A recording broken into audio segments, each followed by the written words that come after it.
Another area where firms and corporations can raise financial capital or money are through issuing stocks. And stocks are shares of ownership of a company that provide voting rights and profit sharing. So it's some type of equity capital. It's no longer a debt instrument. And you yourself can actually go ahead and buy shares of stock in a particular company. And even if you own one share of a company in terms of their stock, you can technically say that you are part owner in that corporation. So if you own one share of Disney or one share of Apple, you can technically say that you are part owner in Disney and part owner in Apple. It's kind of a douchey thing to say, but it is something that you can go ahead and represent yourself as.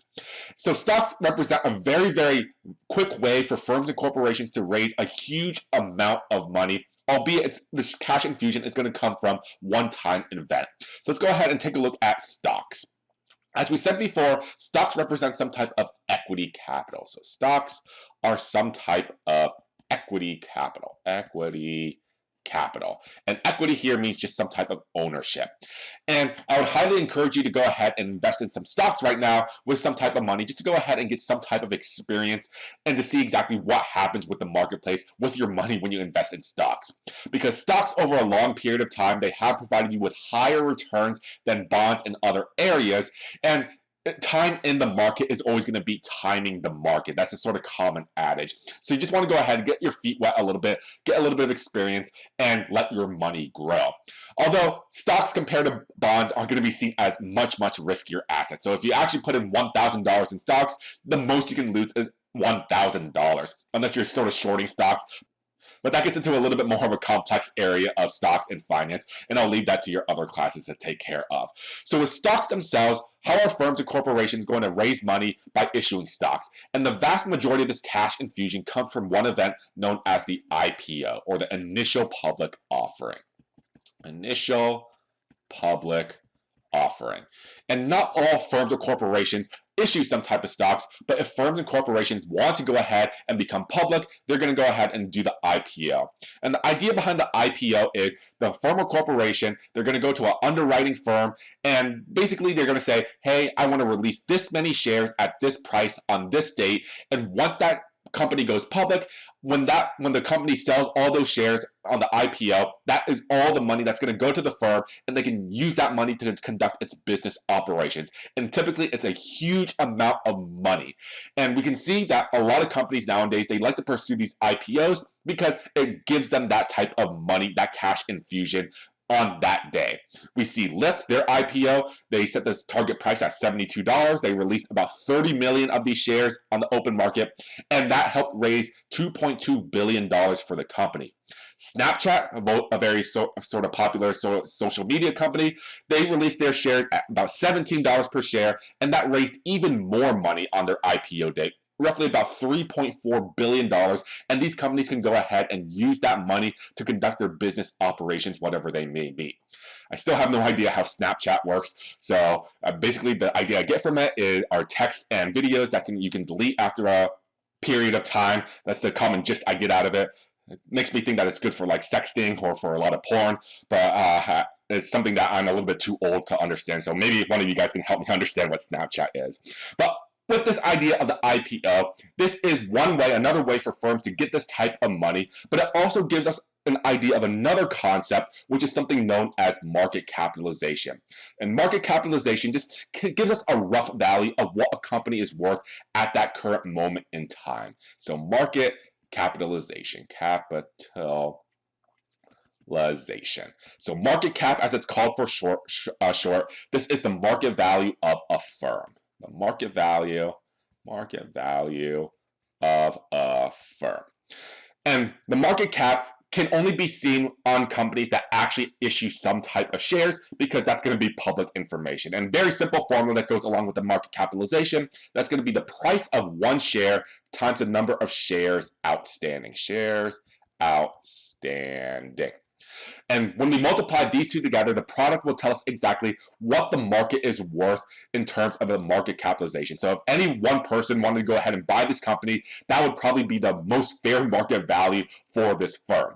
So let's go ahead and take a look at Apple in this instance. So Apple, AAPL, that's their stock ticker name. So how much do you think Apple's market capitalization is currently? So It does fluctuate up and down because the prices of shares do go up and down on a daily basis, but the share of Apple, roughly about $325 last time I checked.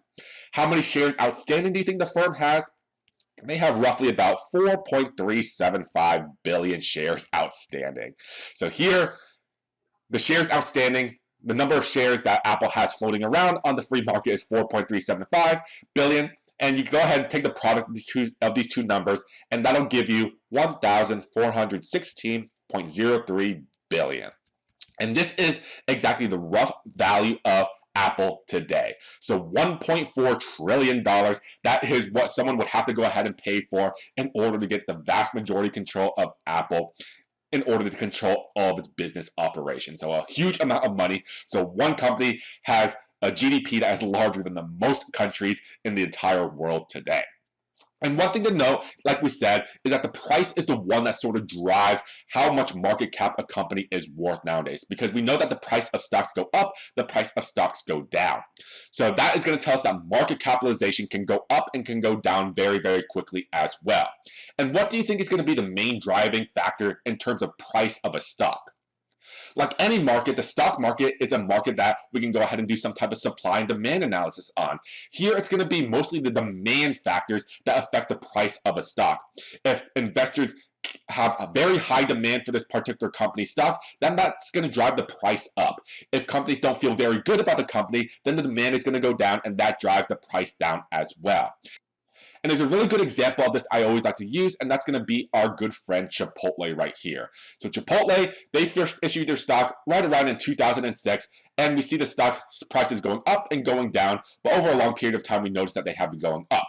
We notice that the stock price has gone up since the IPO, all the way since the period of, say, from 2006 all the way to 2016, where investors were very high on Chipotle because they believed that Chipotle was a really good restaurant. They had high quality food. They were growing very, very rapidly. They delivered a high quality product. So they only saw good things about Chipotle, and that drove the price of the share of the stock all the way up to about $750. So price of one share for Chipotle is $750. However, after this time period, what do we notice? We notice a very, very big drop in Chipotle's stock. And what exactly was driving this? Well, this was exactly where the cracks began to show in the company. That's where the E. coli and salmonella outbreak happened. Investors believed that Chipotle grew too fast, that their costs were rising because of this, and that caused demand for the stock to go down. And we see the price going from a peak of $750 all the way down to about $350 or about $300. So losing about more than half of the value of the share of the stock in this short amount of time. However, what happens after that? We noticed that Chipotle investors became very hot on Chipotle again, and that helped to raise it all the way to the $1,000 that we see today. Of course, we see this very big drop right here. That's with the advent of the coronavirus, and that basically hit everybody. But we do notice that, hey, investors have very high demand for Chipotle stock because they believe that the company is fast growing and it has its sort of self-righted, it's righted its ship.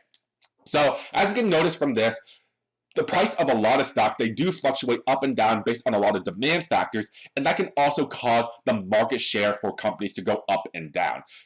And we can go ahead and take a look at Facebook in this instance. So roughly about $654 billion in market capitalization. But we can see some peaks, we can see some troughs, some lows right here. But so we do notice that the market capitalization does fluctuate. Suppose that we take in the period of 2018 just to sort of analyze a little bit more. So here we see one particular peak of roughly about $535 billion. But we notice that, hey, there's a very big drop down right here, down to about $444 billion. So losing roughly about $100 billion off of your market capitalization. And what was the news event that do you think precipitated this event right here? This is exactly where the Cambridge Analytica story sort of came out about fake news and all of that. And this is essentially where investors began to believe that, hey, Facebook's not really a great company anymore, and that caused the price of one of their shares to go down, causing their market capitalization to go down as well. But they've recovered since then, and we notice another peak right here. So all the way to $600 billion, but once again, it falls all the way down and goes down to $360 billion. So you can say $350 billion down here. So once again, knocking off another $250 billion off of the market capitalization. And what do you think was the main motivating factor of that? And this one was simply because Facebook missed their revenue predictions. And investors, They had very low demand once again, and that caused the price of the share to go down and market cap to go down once again. And of course, we can see that Facebook has its highs, it has its lows, it's recovered since then, and to its current peak of roughly about $655 billion. So with all of this, we understand that stocks are a very good way for companies to raise their money, albeit this cash infusion is only going to come through the IPO, but it's a good way for firms to get money, a huge amount of money that is, on a very, very timely basis.